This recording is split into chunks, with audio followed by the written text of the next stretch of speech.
So hello everyone, welcome back to my YouTube channel and welcome back to my daily blog. তো কেমন আছো তোমরা সবাই? আশা করছি তোমরা সবাই অনেক ভালো আছো আর আমি অনেক ভালো আছি। তো তোমরা দেখতে পাচ্ছ আমি এখন একটু সেজে গুজে রেডি হয়েছি কোথাও যাবো জন্য। হ্যাঁ হ্যাঁ, অবশ্যই বলবো তোমাদেরকে কোথায় যাচ্ছি। তার আগে তোমরা দেখো আমি কিন্তু চলে এসেছি বটতলায়, মানে আমার দিদির বাড়ির ওখানে যেখানে কালী পুজো হয়, তো সেখানে এসেছি। তো এখানে সরস্বতী পূজা হয় ছোট করে প্রত্যেক বছর। তো এখানে দেখো কত সুন্দর শাড়ি দিয়ে একটা প্যান্ডেলের মতো বানিয়েছে। প্রত্যেক বছর কিন্তু অন্য অন্য রকমের প্যান্ডেল বানায়। হ্যাঁ, অন্য অন্য জিনিস দিয়ে, তো এবার শাড়ি দিয়ে বানিয়েছে, খুব সুন্দর লাগছিল কিন্তু প্যান্ডেলটা। আর এবার তো তোমরা সবাই জানো সরস্বতী পুজো দুদিন পড়েছে, 2 তারিখ আর 3 তারিখ। তো এখানে কিন্তু 2 তারিখে পুজো হয়েছিল আর আমাদের পাড়াতেও হয়, ওখানে কিন্তু 3 তারিখে পুজো হবে। তো সেটা তোমার সাথে আমি শেয়ার করবো, তোমরা এই ভিডিওতে দেখতে পারবে। তো এখানে দেখো আলপনা টালপনা দিয়ে রেডি হয়ে গেছে আর বক্স নিয়ে এসেছে বাচ্চাদের নাচ করার জন্য, আনন্দ করার জন্য। আর এখানে দেখো ছোট ছোট বুনুগুলো কত সুন্দর শাড়ি পরে রেডি হয়ে গেছে, কত সুন্দর লাগছে না ছোট্ট সরস্বতী। তো এখন আমরা যাচ্ছি হচ্ছে অনুকূল আশ্রমে, তো তোমাদের তো বলা হয়নি। হ্যাঁ, আমরা এসেছিলাম অনুকূল আশ্রমে। তো ওই দিন ছিল ওখানে একটা অনুষ্ঠান, তো প্রত্যেক বছরও কিন্তু হয় এখানে ওই অনুষ্ঠানটা বড় করে।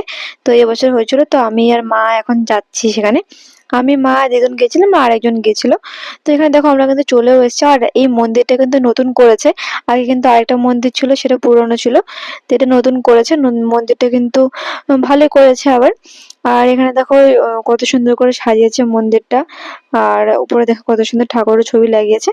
আর শ্রী শ্রী অনুকূল ঠাকুর, বড় মা বড় বাবা সবার ছবি কিন্তু এখানে লাগিয়েছে। আর কত সুন্দর করে একদম ফুল দিয়ে সাজিয়েছে। আমি ভেবেছিলাম যে ফুলগুলো হয়তো নকল ফুল হবে, কিন্তু না, এগুলো কিন্তু আসল ফুল। খুব সুন্দর লাগছিল দেখতে। তো এখানে আমি প্রণাম করে নিলাম, আমার মা দিদা সবাই প্রণাম করলো। তো দেখো কত সুন্দর লাগছিল কিন্তু দেখতে ফুলগুলো। আমি তো ভেবেছিলাম একটা ফুল নিয়ে নেবো সরস্বতী পূজায় লাগাতে পারবো মাথায়, বাট না না, আর কি করছি, আমি কিন্তু একদমই এরকম করিনি। ঠাকুরের জায়গায় ফুল আমি কেন নিতে যাবো না। তো তারপরে দেখো এখানে আমি ওখানে দক্ষিণা দিয়ে দিলাম। তো আমার দিদুন দিয়ে দিল, তারপরে এখানে আমিও দিয়ে দিয়েছি। তো এখন তারপরে আমরা প্রণামও করে নিলাম। তারপরে প্রণাম করে আমরা চলে গেলাম হচ্ছে বাইরে। তো বাইরে এখানে দেখো প্রসাদ দিচ্ছিল, তো আমি এখানে প্রসাদ নিয়ে নিলাম। আর দেখো বাইরেটা কিন্তু ফুল টুল দিয়ে সাজিয়েছিল। আর ওই দূরে দেখো ওখানে কিন্তু হচ্ছিল মেন প্রোগ্রামটা।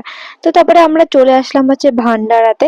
তো সেখানে প্রসাদ দিচ্ছিল সবাইকে দুপুরবেলা খাওয়ার জন্য। তো আমি মা দিদুন আমরা সবাই মিলে ওখানে চলে গেলাম। তো দেখো এখানে কিন্তু প্রচন্ড ভিড় হয়েছিল, অনেকটা ভিড় হয়েছিল। তো অনেক বাইরে বাইরে থেকে কিন্তু লোকজন আসে এখানে এই এই অনুষ্ঠানটা দেখার জন্য।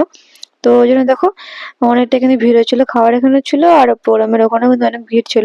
তো এখানে মা জায়গা ধরেছিল আমার বসার জন্য। তো এখানে আমি বসে পড়লাম এই জায়গাটাতে। তো তারপরে কিন্তু কিছুক্ষণ বসেছিলাম, বসে থাকার পর আমাদেরকে প্রসাদ দিয়েছিল। আর এখানে দেখো কত ভিড় ছিল, ওদিকে কিন্তু প্রসাদ দিচ্ছিল আর আমাদের এই সাইডটাতে কিন্তু এখনো দেয়নি, তো দেবে। তো এখানে অনেকটা ফাঁকা ছিল, তাও অনেকে বসতে পারবে। তো তারপরে দেখো আমি এখানে অনেকক্ষণ ধরে বসেছিলাম যে কখন প্রসাদ দেবে, কখন যাবো, কারণ আমাদের ওখানে কিন্তু এতখানি প্যান্ডেল শুরু হয়ে গেছিল। তো আমরা কিন্তু মানে মনটা কেমন যেন করছিল যে কখন যাবো না যাবো। তো তারপরে দেখো এখানে শালপাতা আমাদের দিয়ে দিল। আর প্রায় 10 বছর পর, মানে 7-8 বছর পর মানে আমি শালপাতায় খাচ্ছি কোনো খাবার। আমার অনেক বছর ধরে খাওয়া হয়নি। তো তোমরা কে কে শালপাতায় খেয়েছো অবশ্যই কিন্তু কমেন্টে জানিও। তারপরে দেখো এখানে আমাদের দিল খিচুড়ি আর তরকারি। তো সেটাও আমি এখানে খেয়ে নিলাম আর গরম ছিল, তো এখানে আমি ফু দিয়ে খাচ্ছিলাম। তো তারপরে চলে গেলাম হচ্ছে ওই যেখানে প্রোগ্রামটা হচ্ছে সেখানে। আর সামনে দেখো প্রচন্ড ভিড় ছিল, ওই জন্য কিন্তু সামনে বসতে পারিনি। তো এখানে দূরেই আমরা দাঁড়িয়েছিলাম অনেকক্ষণ ধরে, আর প্রচন্ড ভিড় ছিল গাইস, একটাও বসার চেয়ার পাইনি। বাট অনেকক্ষণ পর আমি পেয়েছিলাম একটু, তো তারপরে সেটা দিদুনকে দিয়ে দিয়েছে বসার জন্য। আর আমরা যখন যাই তখন তো অনেক গান টান হচ্ছিল, অনেকে বক্তৃতা দিতে দিচ্ছিল। যাই হোক সেরকম প্রোগ্রাম হচ্ছিল। আর আজকে আমরা ওই দিনের মেন প্রোগ্রামটা ছিল হচ্ছে, মানে মেন আকর্ষণ ছিল হচ্ছে প্রীতি বাসু। তো ওই হচ্ছে সারেগামাপা আর ইন্ডিয়ান আইডলে গিয়েছিল। তো তোমরা কে কে চেনো অবশ্যই কিন্তু কমেন্ট করে জানিও। আমি কিন্তু চিনি না, আজকেই চিনলাম। আর এখানে দেখো ওই কিন্তু আসছিল গাড়িতে করে, তো ওকে স্বাগত করার জন্য দেখো কত মানে বাজানা টাজানা বাজিয়ে ব্যান্ড বাজিয়ে নিয়ে আসছিল। আর দেখো গাড়িতে করে আসছে। দেখো সেলিব্রিটি মানুষ ভাই, এরকম তো হবেই। আর পেছনে দেখো অনেক লোকজন ছিল। তো আমি কিন্তু আজকে প্রথম দেখলাম, আমি কিন্তু চিনতামও না, আমি দেখিওনি কোনোদিন। আর দেখো কত পিছনে লোকজন আসছিল ওকে নিয়ে আসার জন্য। আর তারপরে দেখো এখানে আমাদের পাশ দিয়ে যাচ্ছিল, তাই কত ভিড় ছিল এখানে ওকে দেখার জন্য। আমি একটু ছোট করে একটু অল্প ভিডিও বানিয়ে নিয়েছিলাম, বাট ভালো করে দেখতেও পাইনি। তারপরে দেখো এখন স্টেজে উঠে গেছিল, স্টেজে উঠে ফুলের বুকে দিয়ে ওকে ওয়েলকাম করলো। আর আরো কি কি সব পড়িয়েছিল। আর গাইস সরি, অনেকদিন হয়ে গেল, সরস্বতী পুজো পার হয়ে গেছে, কিন্তু তোমাদের সাথে আমি ভিডিওটা শেয়ার করতে পারিনি, অনেকদিন পরই করছি। বাট আমি সেরকম টাইমও পাইনি, আর আগের ভিডিওগুলো অনেক জমে গেছিলো, তো ওগুলো আপলোড করতে করতে এটা আমি আজকে আমার সামনে এলো। তো এটা আমি এখন তোমার সাথে শেয়ার করছি এই ভিডিওটা। সরস্বতী পুজো কিন্তু অনেকদিন আগে পার হয়ে গেছে, এটা সরস্বতী পুজোর পার্ট 1। কারণ সরস্বতী পুজোর মেন ভিডিও কিন্তু কালকে আসবে। তো দেখো এখানে কিন্তু ওই বক্তৃতা দিচ্ছিল, গান করবে এবার। তো তোমরা কে কে ওর গান শুনেছো, মানে প্রীতি বাসুর কে কে গান শুনেছো, অবশ্যই তোমরা কমেন্ট করে জানিও। তো আমি কিন্তু প্রীতি বাসুর গান কোনোদিন শুনিনি, তো আমার মতে তোমরাও আজকে প্রথম ওর গান শুনে নাও, মানে যারা যারা শোনোনি তারা তারা শুনে নাও।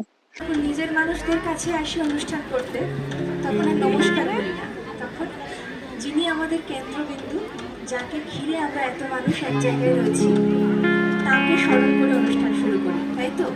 তাহলে আমি যদি জয়গুরু বলি, আমি কি চাইবো? আরো জোরে হবে না? এখনো অনেকেই বলছেন না জয়। আজ আমাদের খুবই ভালো লাগছে যে কলকাতা থেকে আমরা আজকে এখানে এসেছি অনুষ্ঠান করতে। আমাদের নিজস্ব একটি মিউজিক একাডেমি রয়েছে, লহরী মিউজিক একাডেমি। পূজ্যপাদ আচার্যদেব এবং পূজনীয়া বড় বৌরানী মায়ের আশীর্বাদে আমার এই একাডেমি। এই যে সামনে কুচো কাচা, চুপ, কথা বলা যাবে না কিন্তু, সবাই চুপচাপ করে বসে পড়ো। তো আমার এই লহরী মিউজিক একাডেমি তাঁদেরই দেওয়া, নামকরণ করে দেওয়া, এবং অনলাইন অফলাইনে আমাদের ক্লাসেস চলে। তো সরস্বতী পুজোর একটা ব্যাপার থাকেই, যেহেতু ছাত্রছাত্রীরা সবাই এই আমাদের মা সরস্বতীর আশীর্বাদ নিয়ে গান বাজনা করে, কিন্তু যেহেতু আমরা আজকে এখানে, তাই জন্য সবটা ওইভাবে ঠিক করে এসেছি কি যেন আগে আমরা তপনের উৎসবে যাব, তারপর আজকেই আমরা রাত্রিবেলায় কলকাতায় বাড়ি ফিরে হয়তো সকাল 5টা 5:30টায় ঢুকবো, তারপরেই গিয়ে পুজোর জোগাড় করবো। আগে আমার ঠাকুরের কাজ, সবটা এই কাজটা ভালো হলে আমি জানি বাদ বাকি সব কাজগুলোই ভালো হবে।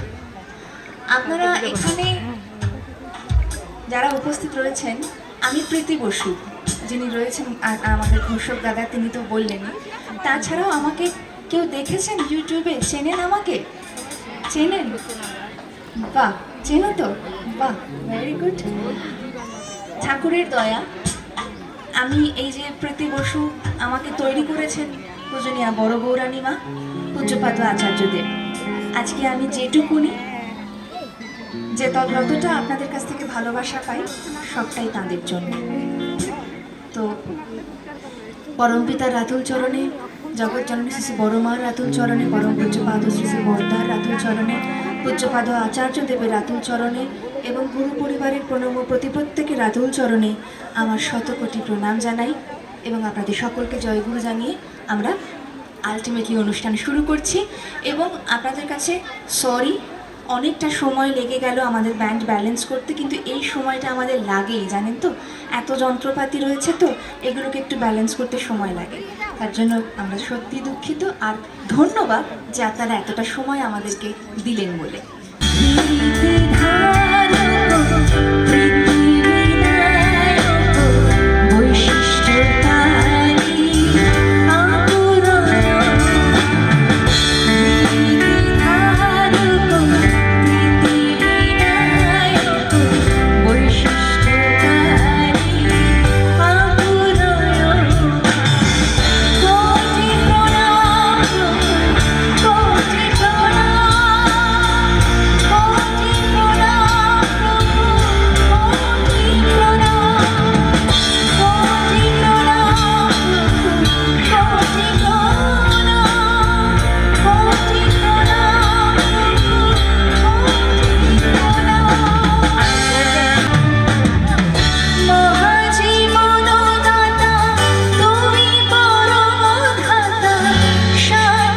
তো তোমাদের আমি অল্প কিছু গান শোনালাম, কারণ পুরো গান যদি তোমাদের শোনাতাম তাহলে হয়তো আমার ভিডিওটা অনেক বড় হয়ে যেত। তো অত করে ভিডিওটা করবো না, আমি মিনি ব্লগ করতে চেয়েছিলাম, বাট তাও অনেকটা বড় হয়ে গেছে। তো যাই হোক, তারপরে আমি কিন্তু আমার দিদির বাড়ি ওখানে চলে এসেছিলাম, ওখানে এসে দেখলাম যে ঠাকুরও চলে এসেছে, পুজো হয়ে গেছে। তো আমি কিন্তু আর প্রসাদ পাইনি। তারপরে চলে আসলাম আমাদের বাড়ির ওখানে, আমাদের বাড়ির পিছনে কিন্তু পুজো হয়। সেখানে দেখো যে পরের দিনের মানে 3 তারিখে আমাদের ওখানে পুজো হবে। তো ওই দিন প্রসাদের জন্য এখানে সব বাঁধাকপি কাটছিল, তো সেটা তরকারি করা হবে ওই জন্য। আর এখানে দেখো প্যান্ডেলও হয়ে গেছে আর স্টেজও হয়ে গেছে। তো আমাদের এখানে 2 দিন ব্যাপী প্রোগ্রাম হয়, নাটক হয়, 2 দিন নাটক হয়, 2 দিন সাংস্কৃতিক প্রোগ্রাম হয়। তো সেগুলোর ভিডিও তোমাদের সাথে আমি অবশ্যই শেয়ার করবো, তোমরা দেখতে পাবে নেক্সট ভিডিওতে। আর এখানে দেখো আমার সব ছোট ছোট বোনগুলো মেহেন্দি পড়ছিল। তো সরস্বতী পুজোর নেক্সট পার্ট কিন্তু খুব তাড়াতাড়ি আসছে গাইস, তোমরা ওয়েট করো।